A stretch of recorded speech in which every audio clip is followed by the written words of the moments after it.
Hai, Assalamualaikum dan salam sejahtera. Bertemu lagi di channel Amyris Kitchen. Hari ini saya nak kongsikan lagi resepi kari pap yang rangup. Okey, untuk buat kari pap ni, sediakan dulu satu bekas, kemudian sukat 2 cawan tepung gandum.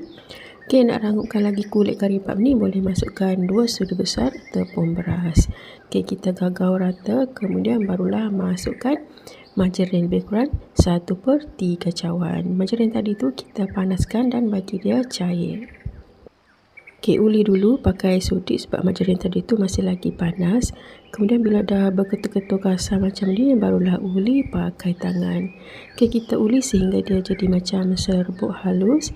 Kemudian barulah masukkan air sejuk. Air ni dah campur dengan sedikit ais batu, lebih kurang setengah cawan. Okay, bolehlah masukkan sedikit demi sedikit, kemudian uli lagi.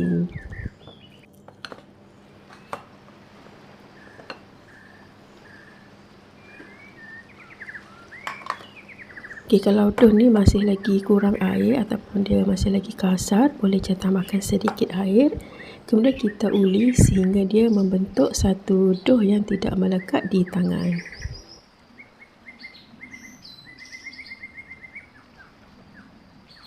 Okey, dah siap dah dough kulit kari pap. Okey, dia punya tekstur tu masih lagi belum lembut. Rehatkan dough lebih kurang 10 hingga 15 minit. Okey, ni dia dough tadi selepas 10 minit direhatkan. Okey, dia punya tekstur tu bertambah lembut. Dah jadi dah dia punya glutennya.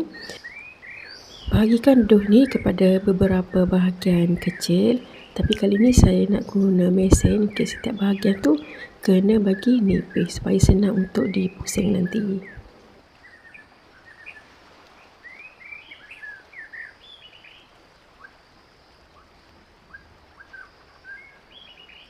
Sediakan mesin penggiling macam ni, kemudian pulas tombol tu kepada nombor 4, kemudian barulah masukkan dough yang telah dilepirkan tadi.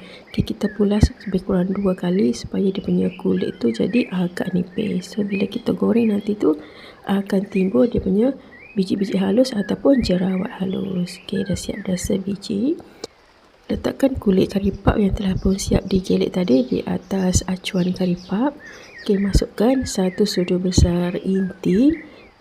Sebelum klem tu, sapu dulu bahagian tepi tu dengan sedikit air supaya bila kita goreng nanti tu kari pap ni tidak akan mudah terbuka. Okey, kemudian kita katuk rapat-rapat dan buang lebihan tepung. Okey. Ulang lagi langkah yang sama, lepaskan dough, kemudian pulas tombol ke nombor 4. Okey, masukkan dough ke dalam mesin penggelik. Okey, dah siap sekali. Ulang lagi sebanyak 2 kali supaya dia punya kulit tu akan jadi agak nipis. Letakkan kulit kari pap ni di atas acuan, kemudian lekatkan air sebagai gam dan katuk rapat-rapat supaya dia punya kulit tu akan terputus elok.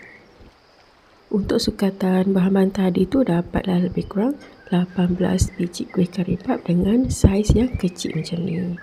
Okey, sambil itu dah boleh panaskan minyak dan pastikan minyak ni dah betul-betul panas barulah start menggoreng.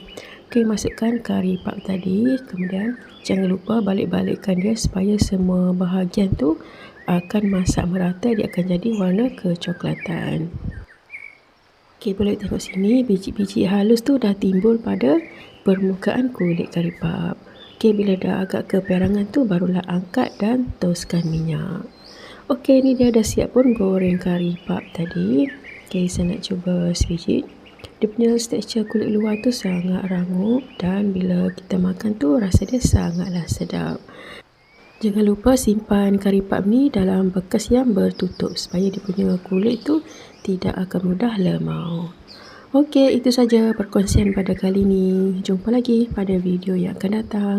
Jangan lupa like dan subscribe. Thank you. Bye.